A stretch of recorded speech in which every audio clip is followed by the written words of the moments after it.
lahat po ng mga pastor at sa lahat po ng mga manggagawa para sa Panginoon. Happy Father's Day po at in all the families. And of course, sa ating at sa lahat ng pamilya na nandito sa ating Happy Father's Day po. At sa lahat ng mga kumakatawa na ama sa inyong pamilya. Minsan kasi pag window, di ba may window tayo dito at pinahawakan ng ama na inaka na ama pa. Hindi sa Tagalog. Hallelujah.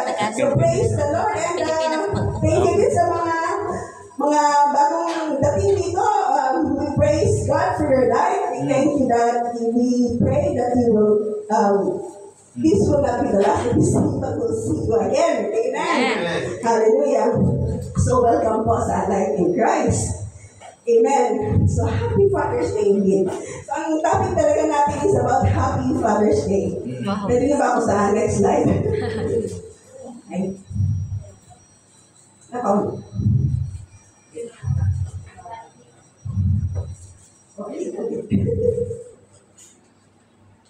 Ayan.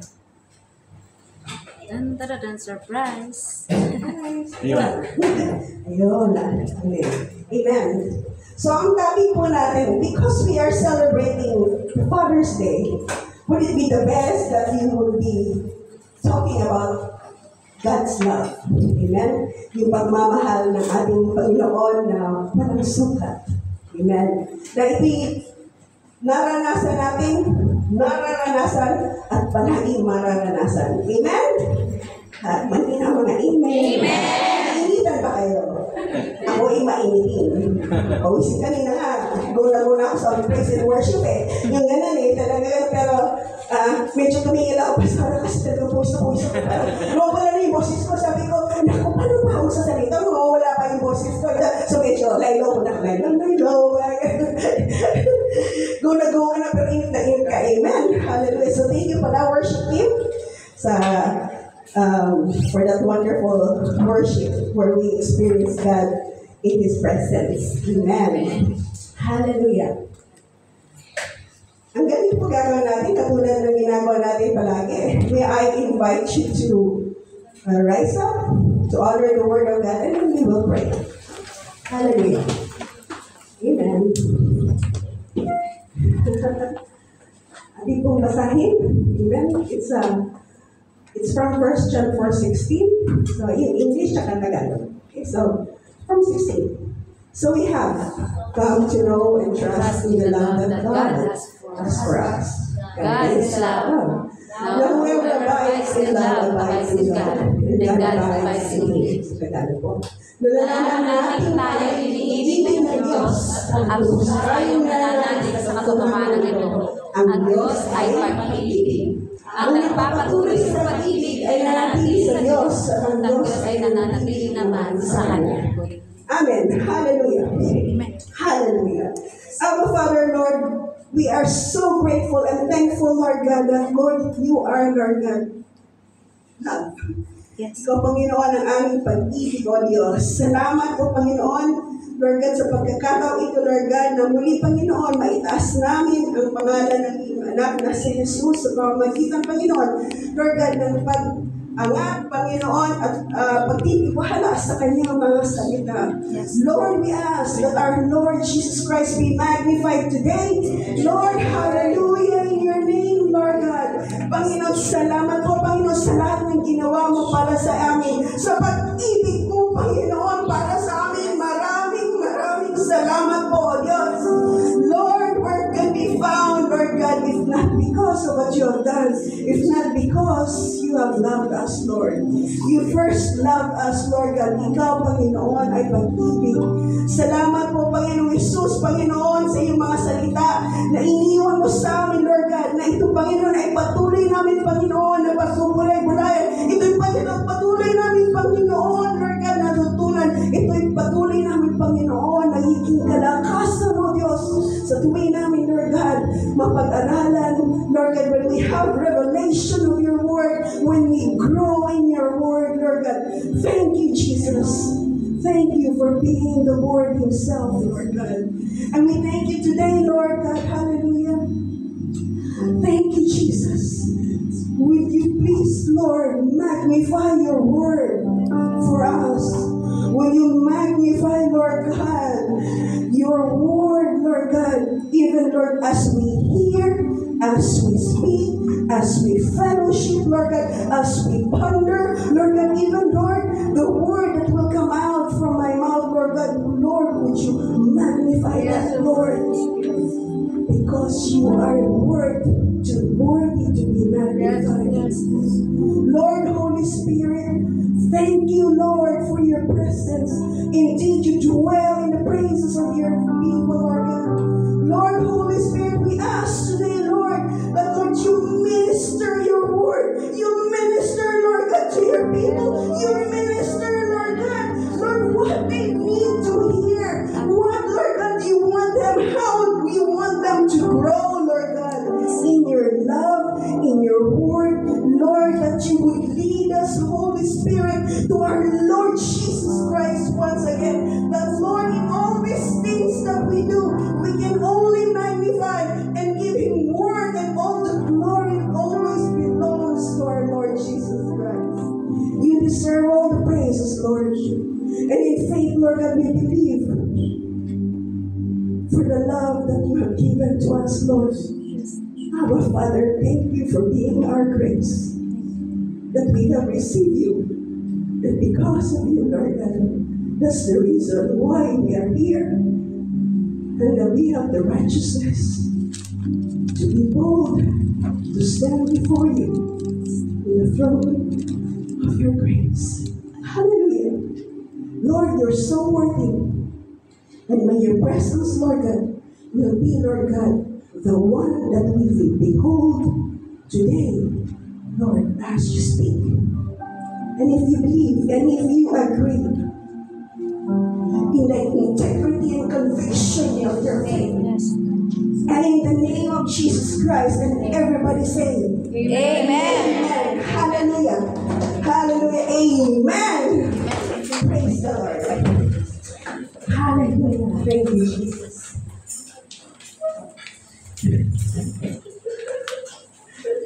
Ang hirap nagsimula pag mayroon magtapos. Hallelujah. So yung ating, just to remind you pala, yung ating word, the reason why I put it there, like, is the context, no? But I want you to actually focus, that's the right word, focus on God is love. Ang Diyos ay pag-ibig. Amen? So maraming translation niya, meron God is love, comma, pero kinuha ko talaga yung God is love. Kasi God is love, period. Period. Amen? Hindi siya love is God, but God is love. Period. Yung period, pinakamataas yan. Pinakamatapang sa sentences, no? Hindi yung exclamation point, kundi yung period. Tapos, wala na tayong usapan. God is love. Amen? Amen. Tapos, sabihin na tayo. Finish na. Hallelujah. Amen. So, focus on experiencing that God is love. Amen? Tayo ba ay may nahal ng Diyos? Amen. Sigurado ka? Amen. Ito ay totoo sa buhay mo. Amen. Yan. Malakas ang amen. Hallelujah.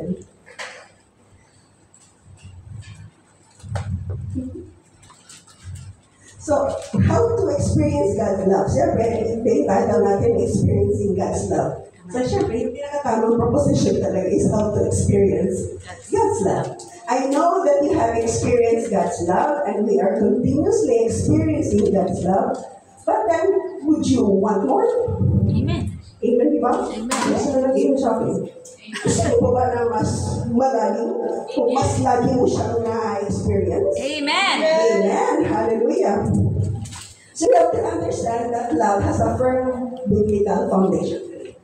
Amen? Amen. So, bago tayo nagmahal, according na rin sa Bible, di ba, alam niyo yan, you have to be a receiver first of God's love. Recipient tayo eh. Bago ka makapagmahal, ikaw ay unang minahal ng Diyos. Kaya ka nakakapagmahal sa Panginoon at sa iba. Amen? Otherwise, hindi natin ito magagawa. Amen? And your love for God Is it alright for me to say this? Your love for God and others is directly proportionate kung gaano mo natanggap ang pagmamahal ng Diyos sa buhay mo. Kasi pag kami naintindihan ka dun sa pagmamahal ng Diyos sa buhay mo, merong natatransform sa buhay mo. Amen? Amen.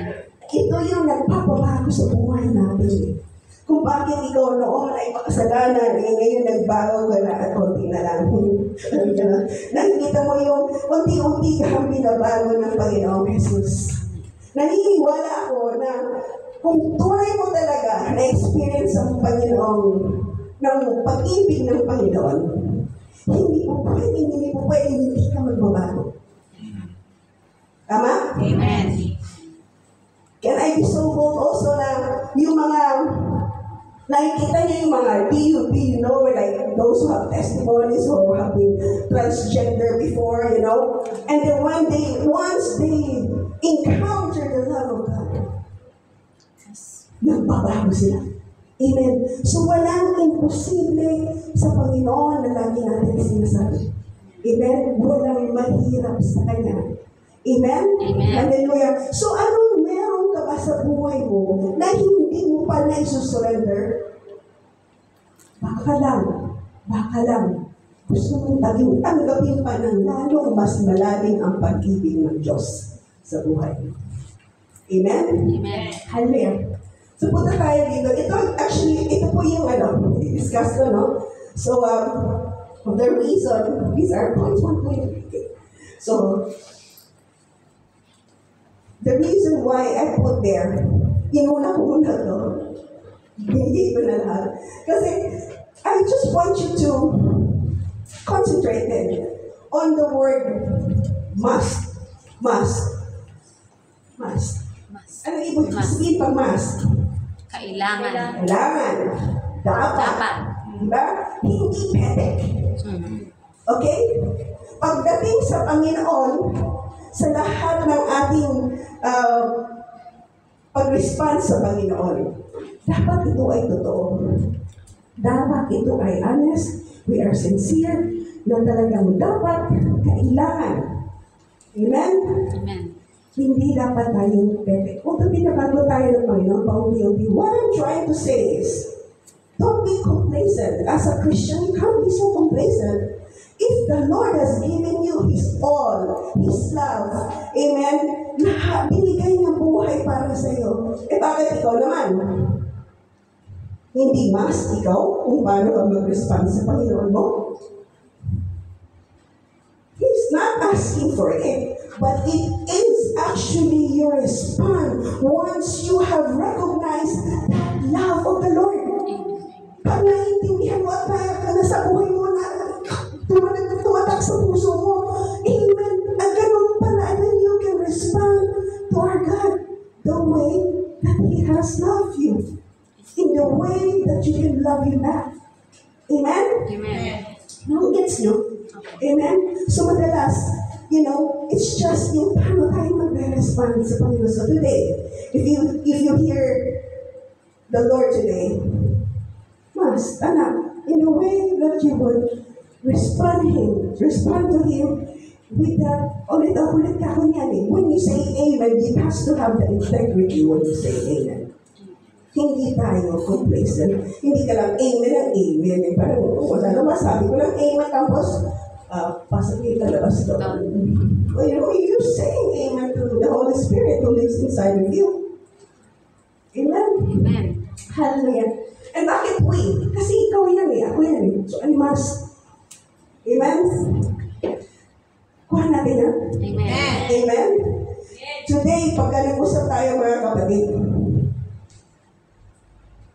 if the Holy Spirit will speak to you on something, and I know some of you have been questioning, and some of you have this request, have been praying, and you have many that you have probably been waiting for. And maybe just about maybe, you will be able to have a revelation so that you would be answered in the way you respond to your God.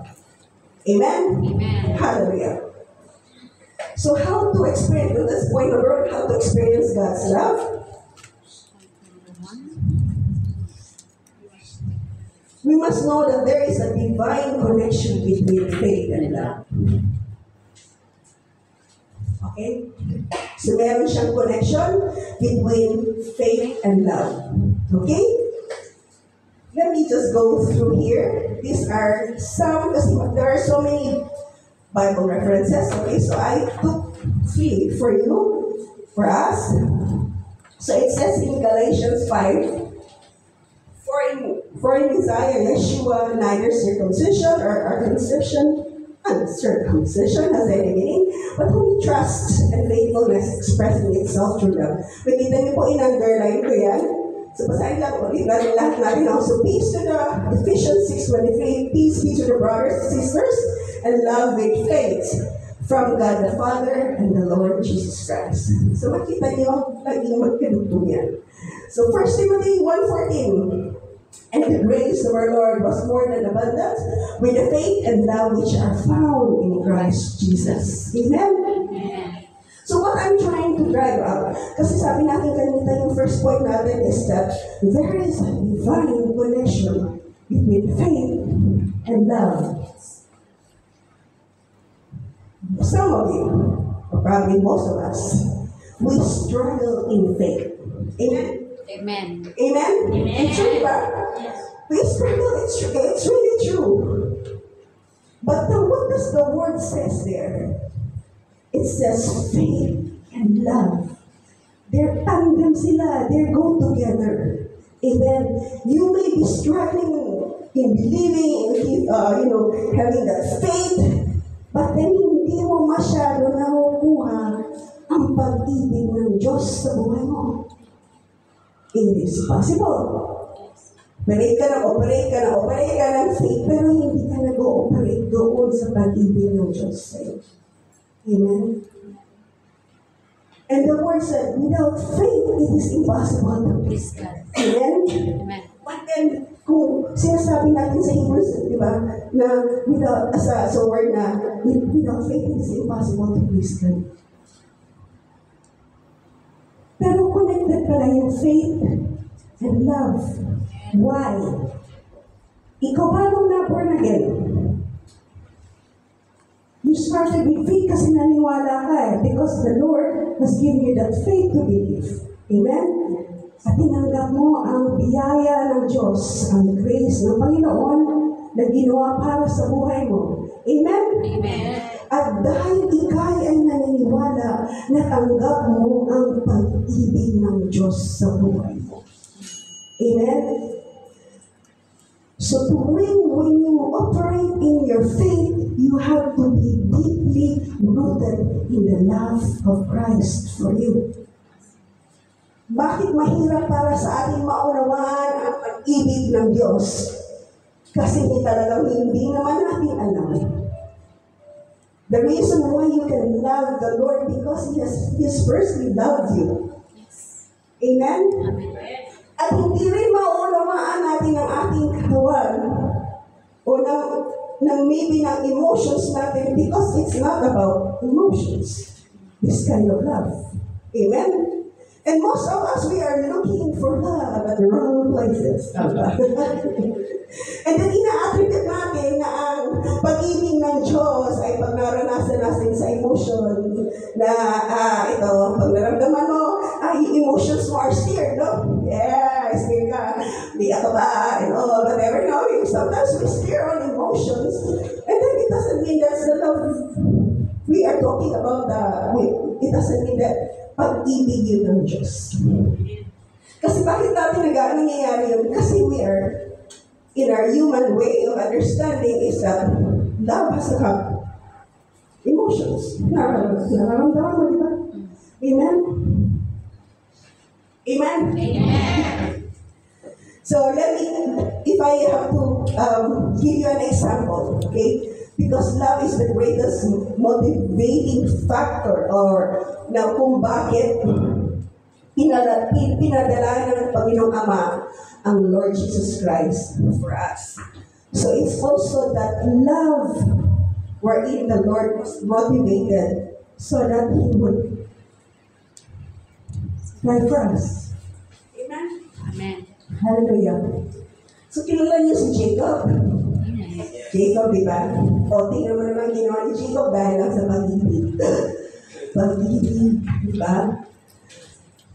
Nung nakita niya si Rachel. Di ba? Wow, sabi niya. Parang siguro sinasabi niya, parang si Eve nung nakita niya. Nung nakita ni Adam si Eve, di ba? Woman yan, sabi niya siguro, wow! Ayan. Di ba? Kaya siguro, siguro na-inlove siya talaga.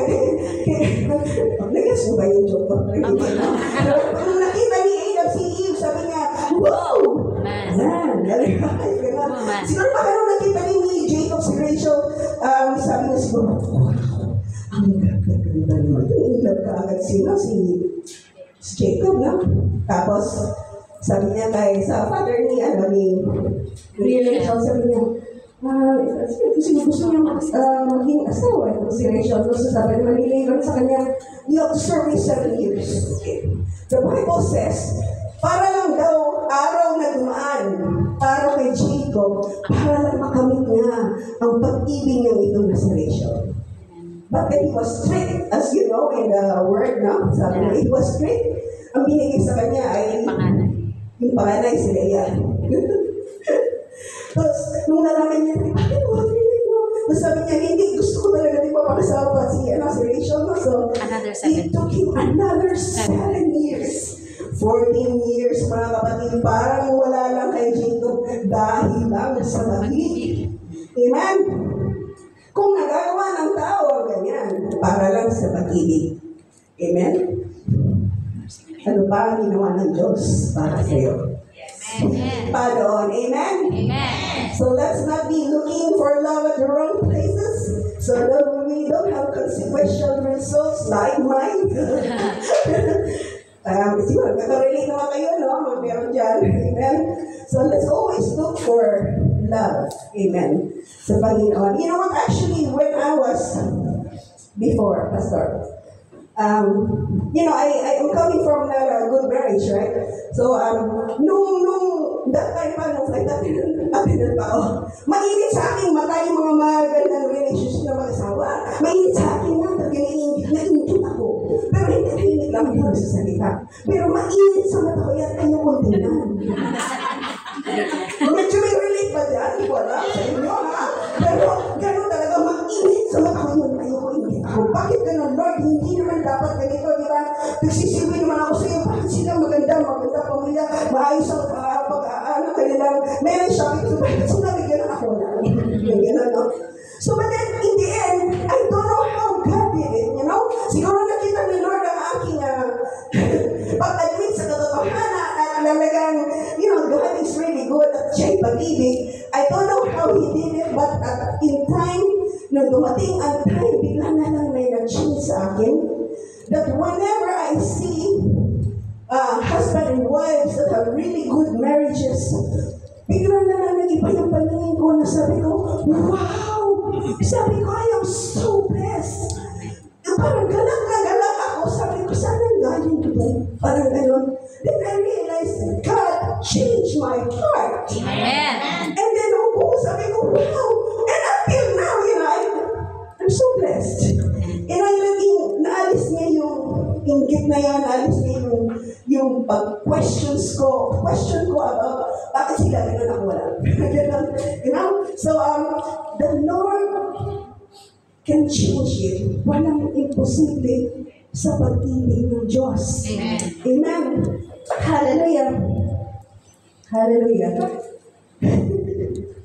So when we believe the Lord, diba, vertical to, no? Tinanggap mo ang pag-ibig ng Diyos in faith. Is the reason why we can love horizontally others. Amen. Dahil minahal niya tayo. Amen. Amen. Hallelujah. Punta tayo sa pangalawa. So how to experience God's love? We must focus on what our Lord Jesus has done for us. Amen.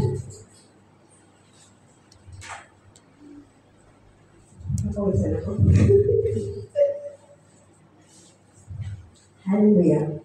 So ano ba ba ibig niya sabihin pag we must focus on what our Lord Jesus has done for us? Ano bang ginawa ng Diyos? Ano bang ginawa ng Panginoong Jesucristo para sa iyo, para sa akin? Amen? And I do believe we will definitely fail. I guarantee because, it's guaranteed for myself. Before bago ako nahagawa ng ganito, ang sandamak na-review mo na ang nangyayari sa akin bago ako nakapag-share ng word sa inyo. Because, it's really the truth, in humility of our Lord Jesus Christ, and that He will humble you down. We actually don't really focus always on what the Lord Jesus Christ has done. We always focus on the benefits. And the benefits. Oh, it's true. Amen? So what are we talking about here actually? It's because we're trying to experience God's love. So paano nga natin ma-experience ang love ng Panginoon? So let's just go through the very famous verse, John 3:16. Amen? For God so loved the world. Itong so pa lang ito, grabe ang revelation sa akin. So napakahaba. Di ko musukat eh. So loved the world that He gave His only begotten Son, that whosoever believeth in Him should not perish, but have everlasting life. Sabi ko, nung binasa ko sa Tagalog yung perish, hindi makahamak. Sabi ko, bakit parang hindi yata ugma sa English? Kaya yung perish kasi die, yung automatic na translation niya sa typical dictionary. Perish, to die. Pero sa mga Tagalog na Bible, it says, parang hindi ka makahama. So then I went on sa more research pa ako. So it's actually sa Greek. Ang meaning niya pala is actually, so you wouldn't be ruined o hindi ka madi-destroy.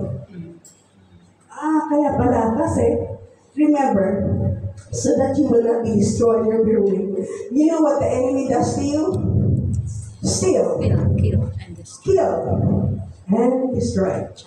Okay, so that you will not be destroyed, that you will have an everlasting life in the Lord Jesus Christ. Sino ba may minaka-memorize ng John 3:16 dyan? Ay, itong mga anak ko sa Sabado, may natanong ako, sabi ko sa mga John 3:16. Tagal-tagal na, so ba di ko pa na memorize? Sabi ko, sandali lang ha, hindi ka dito. Sabi ko, anak pa man din kita, tapos di mo pa memorize ng John 3:16. Halika, inupal ko, mag-memorize tayo ng John 3:16. Tawa siya. It's so amazing, John 3:16 and 1 John 3:16, no? Nung nakita ko to, sabi ko, si Lord talaga, no?